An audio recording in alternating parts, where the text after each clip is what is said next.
Capítulo 16. De lo que sucedió al ingenioso hidalgo en la venta que él imaginaba ser castillo. El ventero, que vio a Don Quijote atravesado en el asno, preguntó a Sancho qué mal traía. Sancho le respondió que no era nada, sino que había dado una caída de una peña abajo y que venía algo brumadas las costillas. Tenía el ventero por mujer a una no de la condición que suelen tener las de semejante trato, porque naturalmente era caritativa, y se dolía de las calamidades de sus prójimos, y así acudió luego a curar a Don Quijote,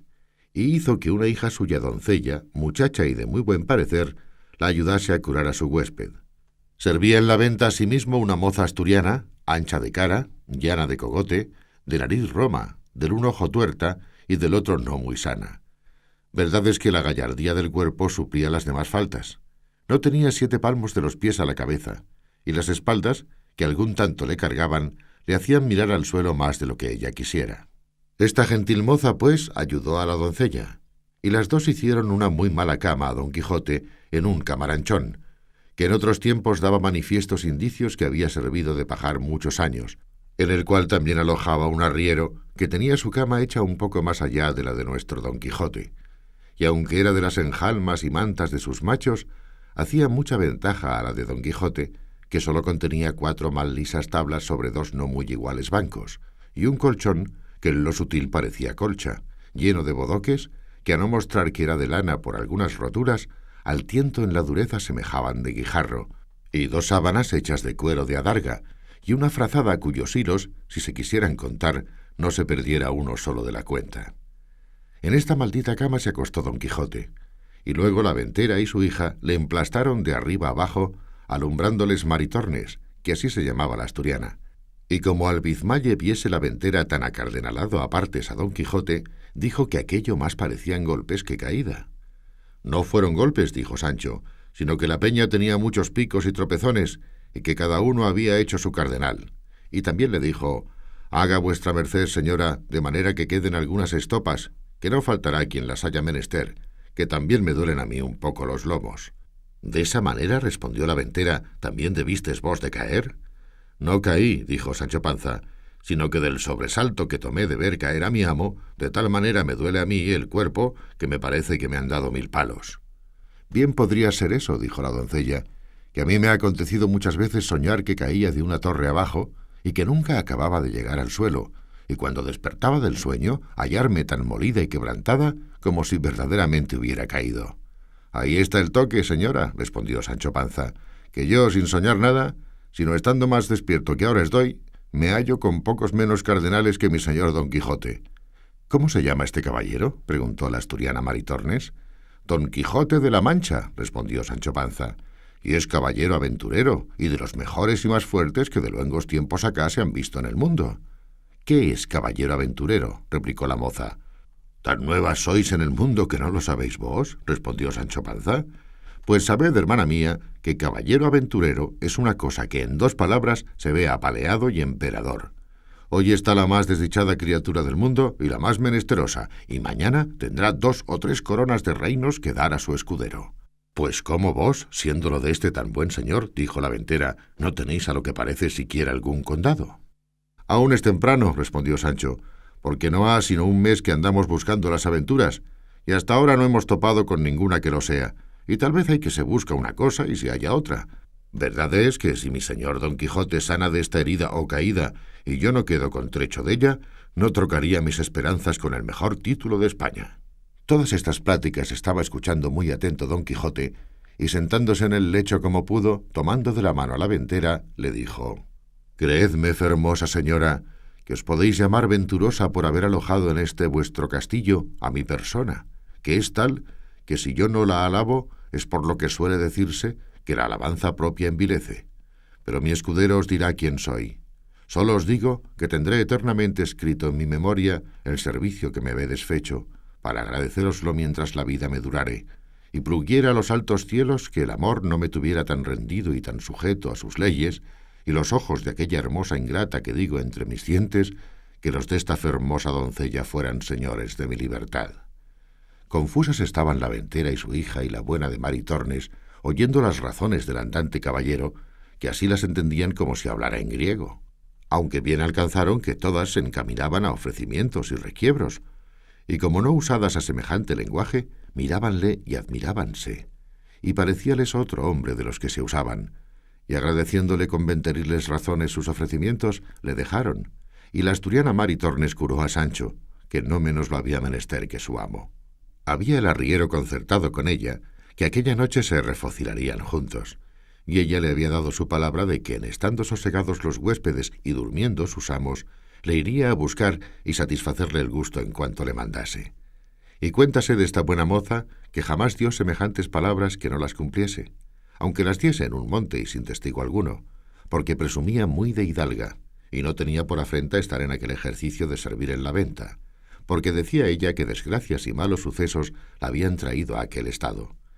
El duro, estrecho, apocado y fementido lecho de Don Quijote estaba primero en mitad de aquel estrellado establo, y luego junto a él hizo el suyo Sancho, que sólo contenía una estera de Enea y una manta que antes mostraba ser de angeo tundido que de lana. Sucedía a estos dos lechos el del arriero, fabricado, como se ha dicho, de las enjalmas y de todo el adorno de los dos mejores mulos que traía, aunque eran 12, lucios, gordos y famosos, porque era uno de los ricos arrieros de Arévalo, según lo dice el autor de esta historia, que de este arriero hace particular mención, porque le conocía muy bien, y aun quieren decir que era algo pariente suyo. Fuera de que Cide Hamete de Benengeli fue historiador muy curioso y muy puntual en todas las cosas, y échase bien de ver, pues las que quedan referidas, con ser tan mínimas y tan rateras, no las quiso pasar en silencio, de donde podrán tomar ejemplo los historiadores graves, que nos cuentan las acciones tan corta y sucintamente que apenas nos llegan a los labios, dejándose en el tintero, ya por descuido, por malicia o ignorancia, lo más sustancial de la obra. Bien haya 1000 veces el autor de Tablante de Ricamonte y aquel del otro libro donde se cuentan los hechos del conde Tomillas y con qué puntualidad lo describen todo. Digo, pues, que después de haber visitado el arriero a su recua y dádole el segundo pienso, se tendió en sus enjalmas y se dio a esperar a su puntualísima Maritornes.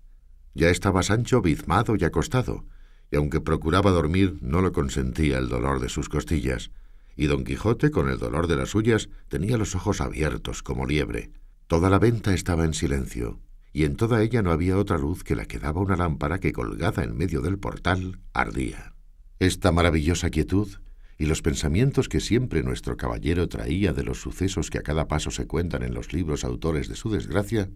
le trujo a la imaginación una de las extrañas locuras que buenamente imaginarse pueden. Y fue que él se imaginó haber llegado a un famoso castillo, que, como se ha dicho, castillos eran a su parecer todas las ventas donde alojaba,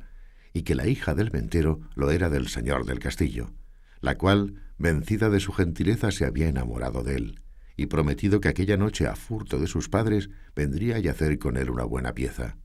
Y teniendo toda esta quimera que él se había fabricado por firme y valedera,